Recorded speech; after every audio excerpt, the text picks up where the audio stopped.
Engage ಮಾಡ್ಕೊಂಡು ನನ್ನ ಜೊತೆ ನನ್ನ ಕೀರ್ತನ್ ಅಂತ. ನಮಸ್ತೆ, ನನ್ನ ಹೆಸರು ಕೀರ್ತನ್ ಅಂತ. I work with Bannerghatta Nature Conservation Trust. We are trying to fight for the forest cases. We are fighting cases in High Court and Supreme Court against atrocities which are happening for the forest. ಇಲ್ಲಿ right ನಾವು ನಮಗೆ ಬನ್ನರ್ಘಟ್ಟದಲ್ಲಿ ಆಗ್ತಾ ಇರುವಂಥ atrocities against ನಾವು fight ಮಾಡ್ತಾ ಇದ್ದೀವಿ. It could be mining, it could be new road formation, sensitive zone reduction. So ಇದ್ರ ಬಗ್ಗೆ ಮಾಹಿತಿ ನಾನು ಇವಾಗ ಮತ್ತೆ ಕೊಡ್ತೀನಿ. ನನ್ನ ಹೆಸರು ಶಶಿಧರ್ ಅಂತ. ನಾನು JKVKದಲ್ಲಿ ಪ್ರಾಧ್ಯಾಪಕ ಆಗಿ ನಿವೃತ್ತಿ ಹೊಂದಿದ್ದೀನಿ. ನಾನು professor of genetics, plant breeding and biotechnology. ನನಗೆ ಪ್ರಾಣಿಗಳು ಅಂದರೆ ಮನುಷ್ಯರಿಂದ ಜಾಸ್ತಿ ಪ್ರೀತಿ. ಪ್ರಾಣಿಗಳಿಗೆ ಮಾತಾಡೋಕ್ಕೆ ನಾನು ಕಮ್ಯುನಿಕೇಟ್ ಮಾಡೋಕ್ಕಾಗಲ್ಲ. ನಮ್ಮ ಕೋರ್ಟ್ಗಳಲ್ಲಿ ಬಂದರೆ, ನಮ್ಮ ನಿಮ್ಗಳ ಮುಂದೆ ನಾನು ಆನೆಗಳ ಪರವಾಗಿ ಅಥವಾ ಚಿರತೆ ಪರವಾಗಿ, ನಾಯಿಗಳ ಪರವಾಗಿ, ಹುಲಿಗಳ ಪರವಾಗಿ ಮಾತಾಡೋಕ್ಕೆ ನಾವು ಬಂದಿದ್ದೀವಿ. ಅವ್ರ ಭಾಷೆ, ಅವ್ರು ಏನು ಮನಸ್ಸಲ್ಲಿ ಏನು ಅನಿಸ್ತಿದೆ ನಾವು ಹೇಳಕ್ಕೆ ಟ್ರೈ ಮಾಡ್ತೇವೆ. ನನ್ನ ಹೆಸರು ವಸಂತ್ ಅಂದ್ಬಿಟ್ಟು. ಏನಿಲ್ಲ, ನಾನು ಬೆಂಗಳೂರು ಹುಡುಗ, ಹುಟ್ಟಿದ್ದು ಬೆಳೆದಿದ್ದೆಲ್ಲ ಇದ್ದೆ. ಸೊ ಸ್ವಲ್ಪ ಈ Bannerghatta it belongs to all of us. ಅದನ್ನು ಕಾಪಾಡಬೇಕು ಅಷ್ಟೇ, ಇನ್ನೇನಿಲ್ಲ. To be honest, we don't meet regularly because we have our own fields, but we are united with a common purpose and common commitment. So ನಾವು ಏನು ಮಾಡ್ತೀವಿ, ಆಗಲೇ ಕೀರ್ತನ್ ಅವ್ರು ಹೇಳಿದಾಗೆ ನಾವು ಲೀಗಲ್ ಬ್ಯಾಟಲ್ಸ್ನಲ್ಲೇ ಇರ್ತಾ ಇದೆ. You use to understand the issues. ನನ್ನ ವಿಷಯ ತಗೊಂಡ್ರೆ ನಾನು ವೈಲ್ಡ್ ಲೈಫ್ ಫೋಟೋಗ್ರಫಿ ಮಾಡ್ತಾ ಅಲ್ಲಿ ನಡೀತಿರೋ ಕನ್ಸರ್ವೇಷನ್ ಇಶ್ಯೂಸ್ ನಾನು ನೋಡಿದಾಗ ನನ್ನ ಕ್ಯಾಮ್ರಾನ ಸ್ವಲ್ಪ ಪಕ್ಕದಲ್ಲಿಟ್ಟು ನಾನು ಇದ್ರ ಬಗ್ಗೆ ಕೆಲಸ ಮಾಡಬೇಕು ಅಂತ ಶುರು ಮಾಡಿದ್ದು 2009 ಸೊ ಬಂಡೀಪುರು, ನಾಗೋಡಿ ಇಂಥ ಕಡೆ ಕೆಲಸ ಮಾಡ್ತಾ ಇದ್ವಿ. ಬನ್ನರ್ಘಟ್ಟ ಕಡೆ ನಮಗೆ ಗಮನ ಬಂತು. ಸೊ ಈಗ ನೇರ ವಿಷಯಕ್ಕೆ ಬರೋದಾದ್ರೆ, ಇವಾಗ ವೈಲ್ಡ್ ಲೈಫ್ ಇಶ್ಯೂಸ್ ಅಂತ ಬಂದರೆ ನಮ್ಮ ಇಮಿಡಿಯೇಟ್ ಆಗಿ ಆಸ್ ಆಫ್ ಟುಡೇ ನಮಗೆ ಇಶ್ಯೂ ಬರೋದೇ ಇವಾಗ ಏನು ನಡೀತಾ ಇದೆ ನಾವು ನೋಡಿದ್ರೆ ಬಂಡೀಪುರ ಕಡೆ. ಸೊ ಅಲ್ಲಿ ನಡೀತಾ ಇರೋದು ವನ್ಯಜೀವಿಗಳು ಹ್ಯೂಮನ್ ಸೆಟಲ್ಮೆಂಟಿಗೆ ಬಂದು ಸ್ವಲ್ಪ ಗೊಂದಲ ಆಗ್ತಾ ಇದೆ. ಆ ಕಡೆ ನಾವು ಮಾತಾಡ್ತಿರೋದು ಸ್ವಲ್ಪ ತದ್ವಿರುದ್ಧವಾಗಿದೆ. ನಾವು ಕಾಡೊಳಗೆ ಹೋಗಿ ಮಾಡ್ತಿರೋ ಕನ್ಸರ್ವೇಷನ್ ಇಶ್ಯೂಸ್ ಬಗ್ಗೆ ನಾವು ಮಾತಾಡ್ತೀವಿ, ಈ ಪ್ರಸ್ತಾಪ ಮಾಡ್ತಾರೆ ಈ ಪೊಸಿಷನ್. ಸೊ ಇವಾಗ first let's talk about Bannerghatta forest first, then will talk about what are the issues we are going on. So we are very privileged, very lucky to have a forest like Bannerghatta very close to the Bangalore, almost adjoining the city. Of course 25 kilometres ಒಳಗಡೆ ಒಂದು ಅಭಯಾರಣ್ಯ, national park ಇದೆ. ಅದರಲ್ಲಿ ಇವಾಗ ಬರೀ ಆನೆಗಳಲ್ಲ, ಇವಾಗ ಒಂದು ಹುಲಿ ಕೂಡ ಕಾಣಿಸ್ಕೊಂಡಿದೆ 2015 ಸೊ ಅದ್ರ ಮಹತ್ವ ಜಾಸ್ತಿ ಆಗ್ತಾ ಇದೆ, ಅದಕ್ಕೆ ಪ್ರೊಟೆಕ್ಷನ್ ಜಾಸ್ತಿ ಬೇಕು. In terms of wild life sanctuaries, tiger reserve, national park gets the highest protection as per the law. But ಇಲ್ಲಿ ಸ್ವಲ್ಪ ವಿರುದ್ಧವಾಗಿ ನಡೀತಾ ಇದೆ. ಏನಂದ್ರೆ ಇವಾಗಿರೋ ಬನ್ನರ್ಘಟ್ಟ ಫಾರೆಸ್ಟ್ ಏನಿದೆ, it's not A stand alone forest. ಇದು ಈ ಕಡೆ ವೆಸ್ಟರ್ನ್ ಘಾಟ್ಸ್ಗೆ ಕನೆಕ್ಟ್ ಆಗುತ್ತೆ. ಸೊ ನಿಮಗೆಲ್ಲ ತಿಳಿದಿದಾಗೆ ಒಂದು ಆನೆ ದಿನಕ್ಕೆ ಸುಮಾರು 16 ಗಂಟೆ ಅದು ಮೇಯರ್ನಲ್ಲೇ ಇರುತ್ತೆ, ತಿಂತಾನೆ ಇರುತ್ತೆ. ಸೊ ಅದಕ್ಕೆ ತಿನ್ಕೊಂಡು ಹೋಗ್ತಾ ಇರಬೇಕು. It's not A territorial animal, ಅದು ಸುತ್ತಾ ಇರುತ್ತೆ. ಇವತ್ತು ಬನ್ನರ್ಘಟ್ಟಲ್ಲಿ ಇರೋದು, ನಾಳೆ ನಿಮಗೆ ಮಲೆ ಮಹದೇಶ್ವರಲ್ಲಿ ಬರುತ್ತೆ, ಅಲ್ಲಿಂದ ಬಂಡೀಪುರ ಹೋಗುತ್ತೆ, ಸತ್ಯಮಂಗಲವರೆಗೂ ಹೋಗುತ್ತೆ. ಆ ಕಡೆ ಈ ಕಡೆ ಶುರು ಮಾಡಿದ್ರೆ ನೆಂಟನಿಕೋಟೆ, ಹೊಸೂರು, ಈಸ್ಟರ್ನ್ ಘಾಟ್ಸ್, ತಿರುಪತಿ, ಚಿತ್ತೂರು ಅಲ್ಲಿವರೆಗೂ ಹೋಗುತ್ತೆ. ಅದು ಅಷ್ಟು ದೊಡ್ಡ ಫಾರೆಸ್ಟ್ ಇದು. ಇಂಥ ಒಂದು ದೊಡ್ಡ ಕಾಡು ನಮ್ಮ ಬೆಂಗಳೂರು ಪಕ್ಕದಲ್ಲಿದೆ ಅಂದ್ರೆ ಅದು ನಮ್ಮ ಪುಣ್ಯ. ಹೌದು. ಆದರೆ ಅದೇ ಇವಾಗ ಡೇಂಜರ್ ಆಗಿದೆ. The advantages become a destruction point of view because of unwanted attraction it is getting from the real estate also, and what we call as anthropocentric activities ಅಂತ ಮಾನವ ಕೇಂದ್ರಿತ ಚಟುವಟಿಕೆಗಳು ಜಾಸ್ತಿ ಆಗ್ತವೆ. ಸೊ ಏನಾಗಿದೆ, ಇದರಲ್ಲಿ ನೋಡಿ ನಾನು ಒಂದು ಮೆಟೀರಿಯಲ್ ಕೊಟ್ಟಿದ್ದೀನಿ just to show how important Bannerghatta ಇದೆ ಅಂತ. ಇದೊಂದು ನೋಡಿ BNHS ಅಂತ ಇದೆ, ಬಾಂಬೆ ನ್ಯಾಚುರಲ್ ಹಿಸ್ಟರಿ ಸೊಸೈಟಿ ಅಂತ. ಇವರು ಒಂದು 9 ತಿಂಗಳು ರಿಸರ್ಚ್ ಮಾಡಿದ್ದಾರೆ ಇಲ್ಲಿ ಯಾಕೆ ಟೈಗರ್ ಬಂತು ಇಲ್ಲಿ ಅಂತ. ಸಪೋರ್ಟೆಡ್ ಟೈಗರ್ ಅಂದ್ರೆ ಟೀನೇಜ್ ಟೈಗರ್ 2015 ಒಂದ್ಸಲಿ ಕಾಣಿಸ್ಕೊಂಡಿದ್ದು, 2023 ಕಾಣಿಸ್ಕೊಂಡಿದೆ. ನನ್ನ ಪುಣ್ಯ ನಾನು 2024 ಒಂದ್ಸಲಿ ನೋಡಿದ್ದೀನಿ ಆ ಹುಲಿ ಸಪೋರ್ಟೆಡ್. ಸೊ ಹುಲಿ ಕಾಣಿಸ್ಕೊಂಡಿದೆ ಅಂದ್ರೆ ಇಲ್ಲಿ it is trying to make its a territory in Bannerghatta. ಇದು ನಾನು ಹೇಳ್ತಿರೋದಲ್ಲ, ಈ ಸ್ಟಡಿ ಹೇಳುತ್ತೆ. ಸೊ ಎಲ್ಲೆಲ್ಲಿ ಕಾಣಿಸ್ಕೊಂಡಿದೆ, ಯಾವ್ಯಾವ ಡೇಟಲ್ಲಿ ಎಲ್ಲಿ ಕಾಣಿಸ್ಕೊಂಡಿದೆ ಅಂತ ಇದರಲ್ಲಿದೆ, ನೀವು ನೋಡ್ಬೋದು. ಸೊ ಇದಲ್ಲದೆ ಇನ್ನೊಂದು ಆರ್ಟಿಕಲ್ ಹಾಕಿದ್ದೀನಿ ನೋಡಿ, ಅದು ಕೂಡ ರಿಸರ್ಚ್ ಮಾಡಿರೋದು. ಆನೆಗಳು ಹೇಗೆ ಓಡಾಡ್ತವೆ ಬನ್ನರ್ಘಟ್ಟನಲ್ಲಿ at any point of time 130-150 ಆನೆಗಳು ಇರ್ತವೆ ರೆಸಿಡೆಂಟ್ ಆಗಿ. ಮೈಗ್ರೇಷನ್ ಟೈಮ್ನಲ್ಲಿ 300-400ವರೆಗೂ ಹೋಗುತ್ತೆ. ಸೊ ಸ್ಟಡಿ ಮಾಡಿದ್ರು. ಇಂಥ ಒಂದು ಕಾಡು ಇವತ್ತು ಏನಾಗ್ತಿದೆ ಅಂದರೆ ಆಂಥ್ರೋಪೋಸೆಂಟ್ರಿಕ್ ಮಾನವ ಕೇಂದ್ರಿತ ಆಕ್ಟಿವಿಟೀಸ್ ಇಂದ ಕಾಡು ಚಿಕ್ಕದಾಗ್ತದೆ. ಇವಾಗ ನಾವೆಲ್ಲ 40-60 ಮನೇಲಿ ಸಡನ್ ಆಗಿ ಒಂದು ಈ ಕಡೆ ಹತ್ತಡಿ ಆ ಕಡೆ ಹತ್ತಡಿ ತೆಗೆದುಬಿಡ್ತೀರ, ನಮ್ಗೆ ಹೇಗಾಗುತ್ತೆ ಅದೇ ಇವಾಗ ಆಗ್ತಾ ಇರೋದು. ಫಸ್ಟ್ ಇಶ್ಯೂ ಅವನು talk about is this forest reduce is A forest reduce. ನೀವಲ್ಲಿ ಏನು ನೋಡ್ತಾ ಇದ್ದೀರಾ ನೋಡಿ, ಇದು ESZ ಅಂತಾರೆ, ಈಕೋ ಸೆನ್ಸಿಟಿವ್ ಝೋನ್ ಅಂತ. ಪ್ರತಿ ಕಾಡಿಗೆ ಇದಿರುತ್ತೆ, ಶಾಕ್ ಅಬ್ಸರ್ವರ್ ತರ. ಕೋರ್ ಫಾರೆಸ್ಟ್ ಪ್ರೊಟೆಕ್ಟೆಡ್ ಏರಿಯಾ ಆದ್ಮೇಲೆ ಇಲ್ಲೊಂದು ಈಕೋ ಸೆನ್ಸಿಟಿವ್ ಝೋನ್ ಅಂತ ಇರುತ್ತೆ. 2016 ನೋಡಿ ಡಾಟೆಡ್ ಲೈನ್ಸ್ ಇದೆಯಲ್ಲ, ಇಲ್ಲಿವರೆಗೂ ಇತ್ತು. 2018 ಇದನ್ನ ಕಡಿಮೆ ಮಾಡಿ ಸುಮಾರು 100 square kilometre. Sir, I repeat that it's 100 square kilometre has been reduced from the forest. For what reason nobody nose. It has best ಕೊಂಡು ತಿನ್ಬಿಟ್ಟಿದ್ದಾರೆ, ಅಷ್ಟು ಹೋಗಿದೆ. ಸೊ ಅದರಿಂದ ಆಗ್ತಿರೋ ಪರಿಣಾಮಗಳು ಬಹಳ ಕೆಟ್ಟ ಪರಿಣಾಮ. ನೋಡಿ, ಈಗ ಒಬ್ಬ ಅಧಿಕಾರಿ ತನ್ನ ಅಧಿಕಾರನ ಮಿಸ್ಯೂಸ್ ಮಾಡಿದ್ರೆ ಏನೇನು ಪರಿಣಾಮ ಆಗ್ತಾ ಇದೆ ನಾವು 2018 ಅನುಭವಿಸ್ತಾ ಇದ್ದೀವಿ. 2018 ನಾವು ಕೋರ್ಟಲ್ಲಿ ಕೇಸ್ಗಳು ಹಾಕೊಂಡಿದ್ದು ಫೈಟ್ ಮಾಡ್ತಾ ಇದ್ದೀವಿ. ಇವತ್ತವರೆಗೂ ನಮಗೆ ಒಂದು ಕೋರ್ಟಿಂದ, ಸುಪ್ರೀಂ ಕೋರ್ಟಿಂದ ನಮಗೆ ಅದು ಅಟೆನ್ಷನ್ ಬರೋಕ್ಕೆ 2 ವರ್ಷ ಆಯಿತು. That we are fighting it out.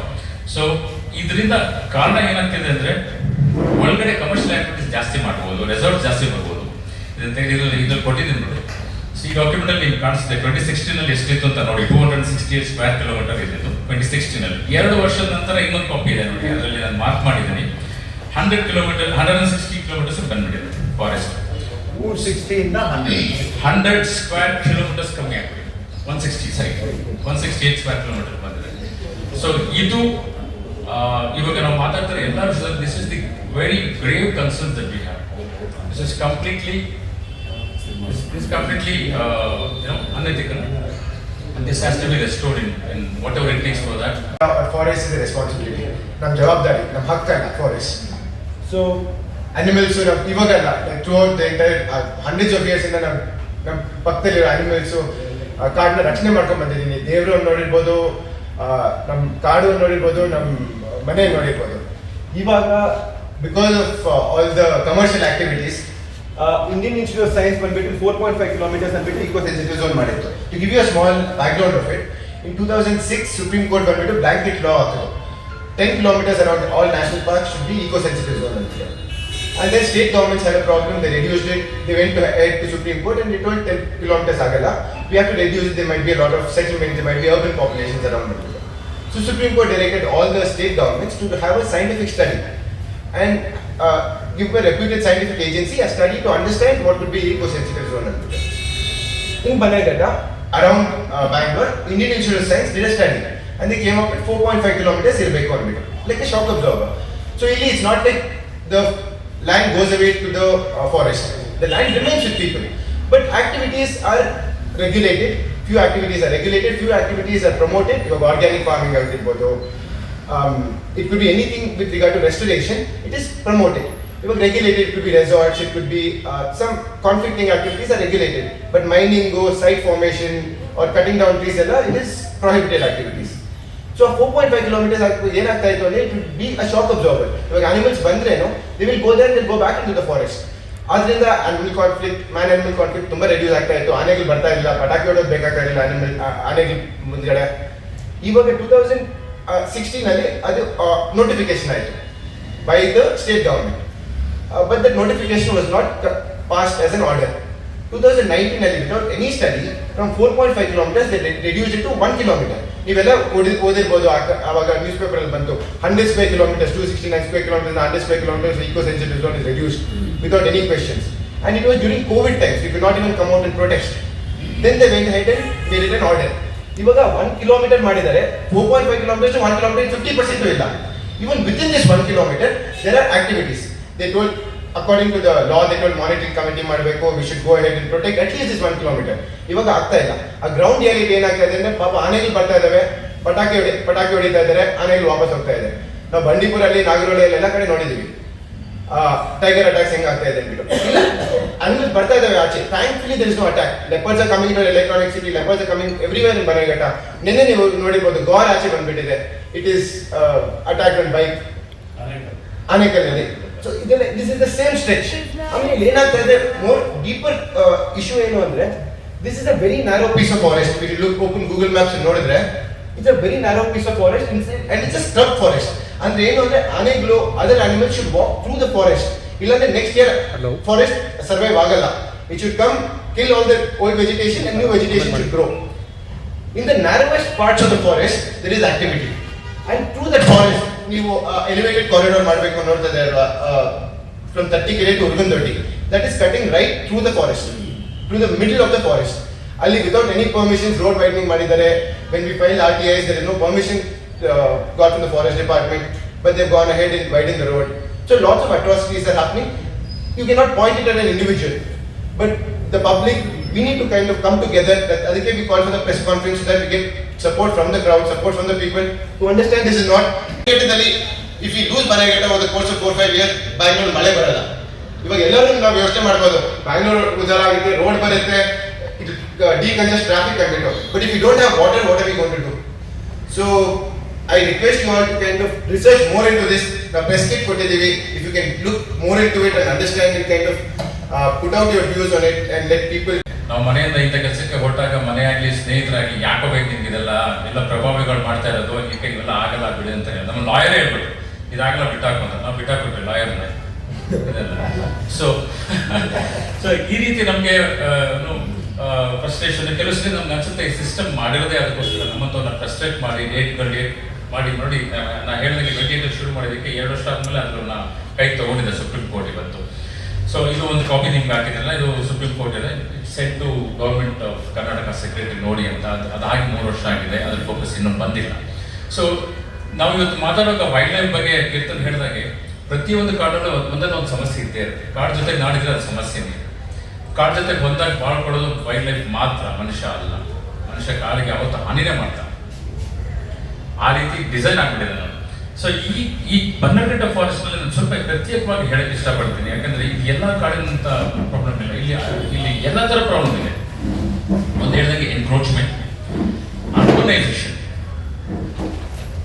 So the biggest problem for all the wild life is urbanisation. ಕಾಡು ನಾಡಾಗ್ತಾ ಇದೆ, ನಗರೀಕರಣ ಆಗ್ತಾ ಇದೆ. ನೀವು ಸುತ್ತಾಕೊಂಡು ಬಂದ್ರೆ ಈ ಕಡೆಯಿಂದ ಗುಲಟಿ ಕಾವಲಾಗ್ಲಿ, ಜೈಪುರ ದೊಡ್ಡ ಸುತ್ತಾಕೊಂಡು ಬಂದ್ರೆ ಬರೀ ಜನನೇ ಕಾಣಿಸ್ತಾರೆ. So this is one of the among all the issues that wildlife faces. Reduction of forest area is a grave concern. ಇದನ್ನ ತಾವು ದಯವಿಟ್ಟು ನಮ್ಮ ಜೊತೆ ಕೈ ಜೋಡಿಸಿ ಇದನ್ನ ಹೈಲೈಟ್ ಮಾಡಿ.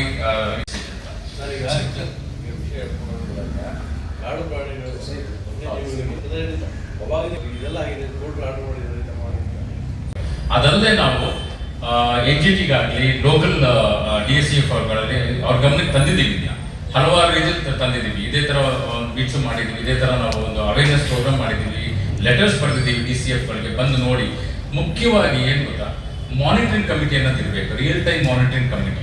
ಏನೋ ಆದ್ಮೇಲೆ ಯಾರೋ 3 ವರ್ಷ ಆದ್ಮೇಲೆ ಹೇಳೋದಿಲ್ಲ, ಅವಾಗಿಂದ ಅವಾಗಲೇ ಗೊತ್ತಾಗಂತ ಒಂದು ಅದೇ ಉದ್ದೇಶ ಅದು ಮಾನಿಟರಿಂಗ್ ಕಮಿಟಿ. ಅದು ಆಕ್ಟಿವ್ ಆಗಿದ್ರೆ ಈ ಸಮಸ್ಯೆಗಳೆಲ್ಲ ಇಷ್ಟು ಇಲ್ಲಿವರೆಗೂ ಬರದೇ ಇದೆ.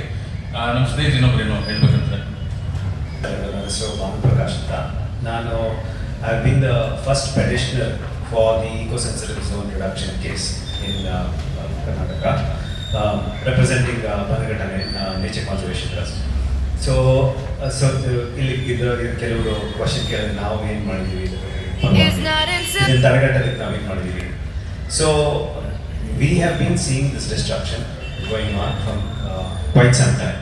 Okay, now as a trust, we have filed a case here in the state, that is High Court, as well as in the Supreme Court, on 2 important matters. One is the reduction of eco-sensitive zone.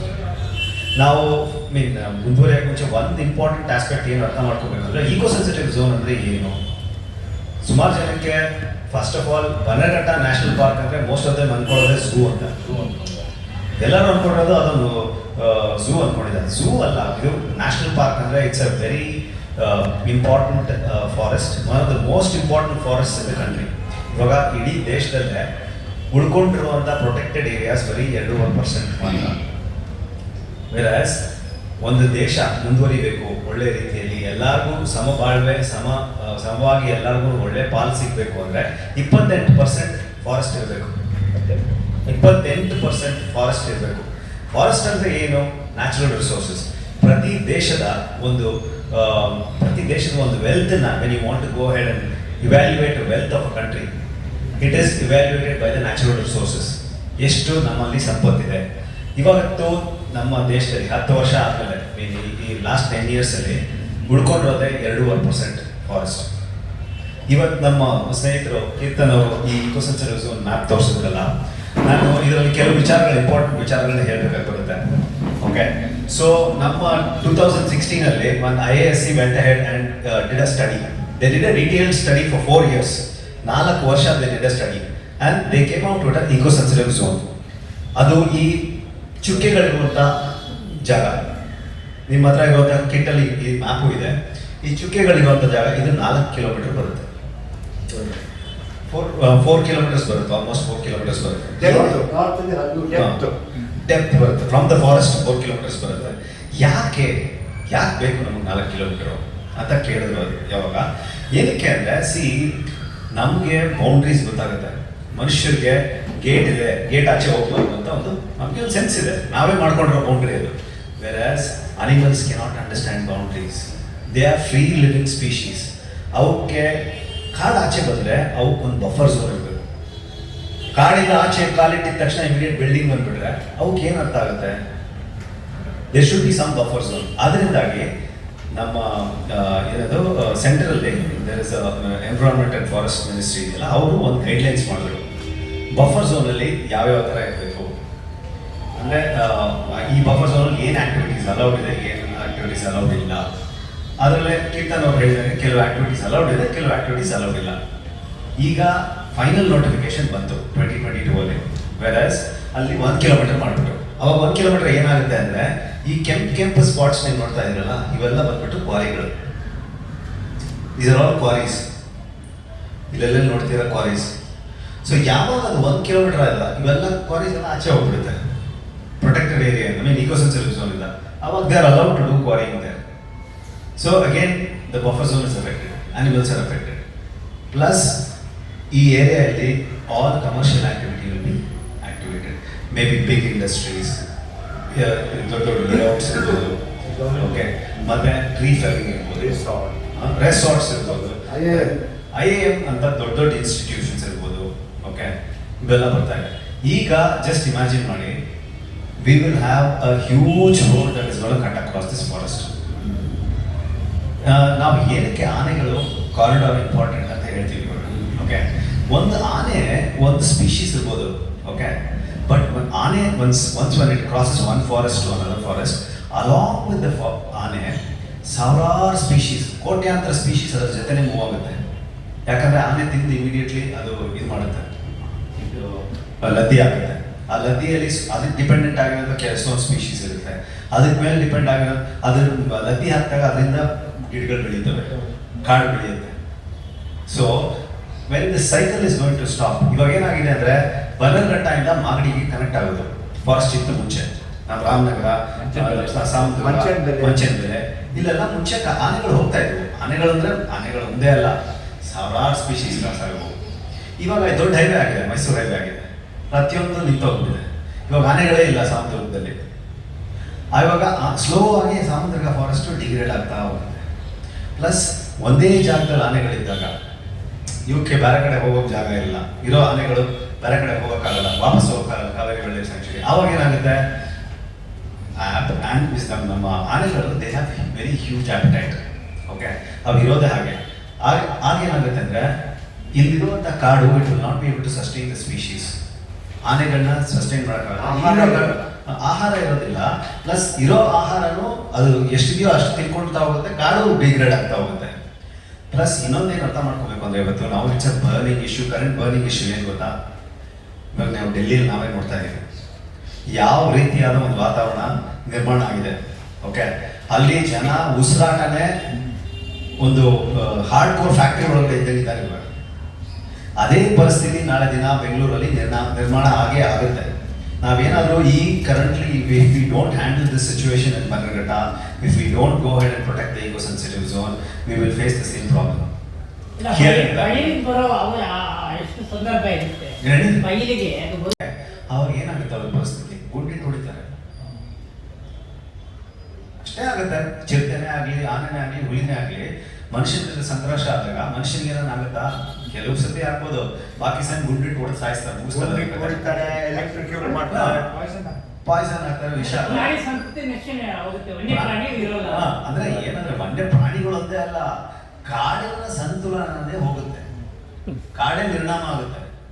ನಾವು ಇದಕ್ಕೆ ಸರಿಯಾದ ಒಂದು important. ಈಗ ನೀವು ಗೂಗಲ್ನಲ್ಲಿ ಹೋಗ್ಬಿಟ್ಟು world human rights day ಅಂತ type ಮಾಡಿ ನೋಡಿ, ಅದು ಡಿಸೆಂಬರ್ 10th ಅಂತ ತೋರಿಸುತ್ತೆ.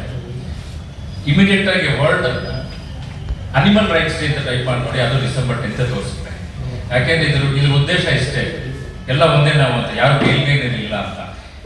ಈ ತರ ಒಂದು ಚಿಂತನೆ ಬಂದಿದ್ದು, ಈ ತರ ಒಂದು ಥಾಟ್ ಪ್ರೊಸೆಸ್ ಬಂದು 53 ವರ್ಷ ಆಗಿದೆ. ಅಂದ್ರೆ 72ನಲ್ಲಿ ಸ್ಟಾಕ್ ಹೋಮ್ ಕಾನ್ಫರೆನ್ಸ್ ನಲ್ಲಿ ಫಸ್ಟ್ ಬಂದಿದ್ದು ಇಂಡಿಯಾಗಾಗಿ. ಪ್ರತಿ ಪ್ರಪಂಚದಲ್ಲಿ ಎನ್ವಿರಾನ್ಮೆಂಟ್ ಕೂಡ ನಾವು ಕನ್ಸಿಡರ್ ಮಾಡಬೇಕು, ಡೆವಲಪ್ಮೆಂಟ್ ಜೊತೆಗೆ ಈಕೋ ಬ್ಯಾಲೆನ್ಸ್ ಮಾಡಬೇಕು ಅನ್ನೋ ಥಾಟ್ ಪ್ರೊಸೆಸ್ ಬಂದಿದ್ದು ಅಲ್ಲಿ.